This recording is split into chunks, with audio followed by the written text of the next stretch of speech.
Finally वो news जो बहुत सारे लोग सुनना चाहते थे वो आ गई है। प्राइम मिनिस्टर स्कॉट मॉरिसन ने बाकायदा इसका ऐलान कर दिया है, इसकी प्रेस रिलीज भी आ चुकी है। अब इसकी डिटेलिंग होने वाली है। जो प्रेस रिलीज है वो काफ़ी जामिया थी, लेकिन साथ साथ वक्त गुजरने के साथ साथ इसकी इंटरप्रिटेशन होती रहेगी। यानी कि जो ऑस्ट्रेलियन सिटीजन्स, परमानेंट रेजिडेंट्स, इसके अलावा जो स्किल माइग्रेंट्स और इंटरनेशनल स्टूडेंट्स जो हैं वो कब कब आने वाले हैं, ये बॉर्डर्स जो हैं इनके लिए कब खुलने वाले हैं, कैब कब हटने वाला है। तो आज मैं इस हवाले से बात करूंगा। न्यूज़ है, न्यूज़ को मैं पढ़ दूंगा ताकि हमारी आपस एक अंडरस्टैंडिंग डेवलप हो जाए और चीज़ें कब कब होने वाली हैं। और क्योंकि लोग बहुत से सवाल पूछ रहे हैं इस हवाले से, तो ताकि उसमें क्लैरिटी आ जाए।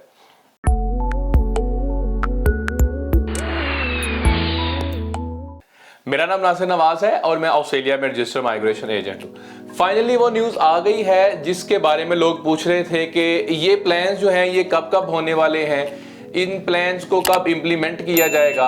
और ये जो प्लान दिया है बेसिकली ये इस पे कोई टाइमलाइन नहीं दी जा रही। तो अब जो प्लान आया था 4 फेज प्लान, अब उसको भी जोड़ा गया है, उस हवाले से भी बातें की गई हैं। तो मैं आज इस हवाले से बात करूंगा।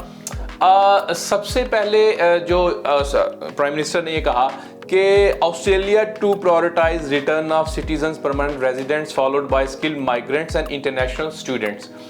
यानी सबसे पहले ऑस्ट्रेलियन सिटीजन्स, परमानेंट रेजिडेंट्स, उसके बाद जो है स्किल माइग्रेंट्स आएंगे और उसके बाद जो है इंटरनेशनल स्टूडेंट्स आना स्टार्ट हो जाएंगे। लेकिन ये जहन में रखें कि न्यू साउथ वेल्स ने ऑलरेडी जो एक प्लान है वो इन प्लेस किया हुआ है, जो कि दिसंबर में 500 स्टूडेंट्स जो है उनका पायलट प्रोग्राम वो उसके तहत वो आ रहे हैं। नेक्स्ट ये जी लोग पूछते हैं विजिटर वीजे का, तो इस पे उन्होंने बात की कि visitors will not be allowed to enter Australia until next year, says prime minister Scott Morrison. अच्छा, यानी जो विजिटर वीजाज हैं वो by the end of this year तो नहीं होने वाले।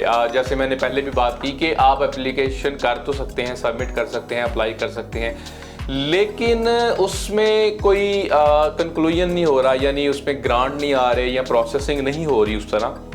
तो उन्होंने अभी ये क्लैरिटी दे दी इसके ऊपर भी कि नेक्स्ट ईयर में आप उम्मीद रखें कि नेक्स्ट ईयर में ऐसा कुछ होगा। उसके अलावा fully vaccinated citizens, permanent residents may be allowed to travel and return to states that have reached 80% double dose milestone। उन्होंने कहा जो fully vaccinated citizens हैं, permanent residents हैं, वो उन states में आ सकेंगे जिनकी डबल डोज 80% हो गई है। तो ये ज़हन में रखें, बहुत सारी स्टेट्स की अभी 80% नहीं हुई। New South Wales is taking the lead, Victoria है, उसके अलावा ACT है।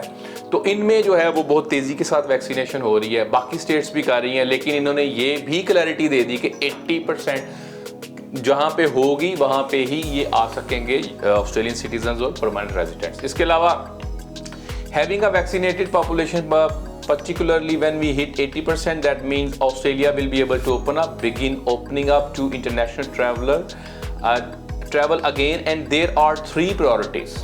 इन्होंने priorities भी बता दी। The first one is of course for Australian around the world to be able to come home if they are vaccinated and not be subject to any cap at airports। उन्होंने कहा कि जो basically उन्होंने priorities बताई हैं, सबसे पहले उन्होंने कहा obviously Australian citizens, permanent residents आ सकेंगे, वो भी जो फुली वैक्सीनेटेड हैं, ये भी साथ कहा। उसके अलावा जी I think we will have to work through the priorities of Australian resident and citizen, skilled migrants and students. I think they are our priorities, and then next year I think we will be able to move to that tourist returning। I hope we can, but we have just got to take this one step at a time। अच्छा, क्या ये रहे हैं कि Australian citizens, permanent resident पहले, फिर उसके बाद स्किल्ड माइग्रेंट्स और फिर उसके बाद इंटरनेशनल स्टूडेंट्स। तो ये वहीं पे बात जा रही है। जैसे मैंने पहले भी कहा कि जो आपका फर्स्ट क्वार्टर होगा 2022 का, उसके एंड पे या सेकंड क्वार्टर के स्टार्ट में इंटरनेशनल स्टूडेंट्स भी पॉसिबल है आना शुरू हो जाएंगे, क्योंकि तब तक बहुत सारी चीज़ें हो चुकी होंगी। जैसे कि पायलट प्रोग्राम हो चुका होगा, उसके बाद अगर pilot programme New South Wales का सक्सेसफुल होता है तो फिर एवरी वीक जो 300 स्टूडेंट्स की बात हो रही है, फिर इस तरह वैक्सीनेटेड जो आ रहे हैं सिटीजन्स, परमानेंट रेजिडेंट्स। अच्छा, इस सारे बीच जो है वो एक दो चीज़ वो रह गई कि जो 485 वीज़ा होल्डर्स हैं जिनके वीज़ाज एक्सपायर हो गए हैं या होने वाले हैं, वो ट्रैवल नहीं कर सकते, उनके लिए क्या होगा।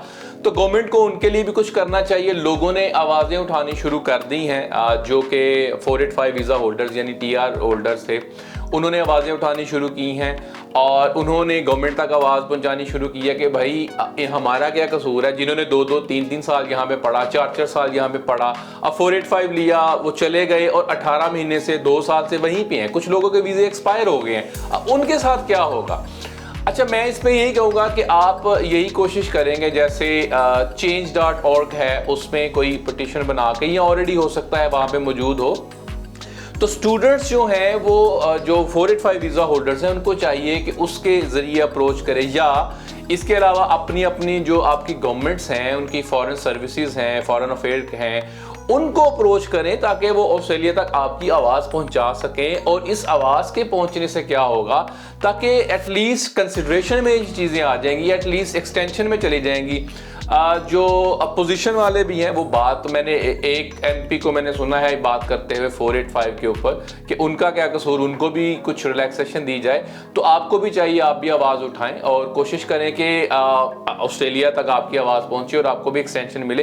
तो 485 के हवाले से भी कुछ हो सकता है, क्योंकि गवर्नमेंट के पास पावर्स होती हैं, वो कुछ कर सकते हैं, एक्सटेंशन दे सकते हैं। अभी तक इसके ऊपर कोई क्लैरिटी नहीं आई।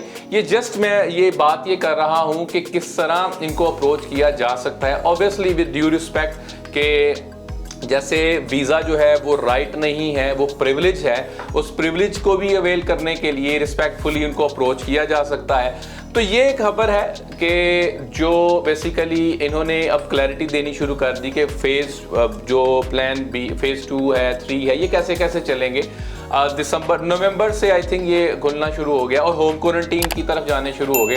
होम क्वारंटीन उनके लिए है जो कि ऑस्ट्रेलियन सिटीजन्स, परमानेंट रेजिडेंट्स, उनके लिए वो फुली वैक्सीनेटेड है, उनके लिए होम क्वारंटीन होगा 7 डेज का होगा, और जो नहीं है वैक्सीनेटेड, अनवैक्सीनेटेड है, उनके लिए अगेन 14 डेज का होगा। अभी और ज़्यादा डिटेल्स आ रही हैं और ज़्यादा क्लैरिटी आ रही है, और ये हर गुजरते दिन के साथ क्लैरिटी आएगी, बयानात आएंगे, स्टेटमेंट्स आएंगी, पॉलिसी पे इम्प्लीमेंटेशन होगा, अमली तौर पे चीज़ें होना शुरू हो जाएंगी। अगर आपको कोई सवाल है, कोई क्वेश्चन है, कोई क्वेरी है, यू कैन कमेंट। हमें सपोर्ट करने के लिए, हमारे चैनल को सपोर्ट करने के लिए सब्सक्राइब करें। Thank you.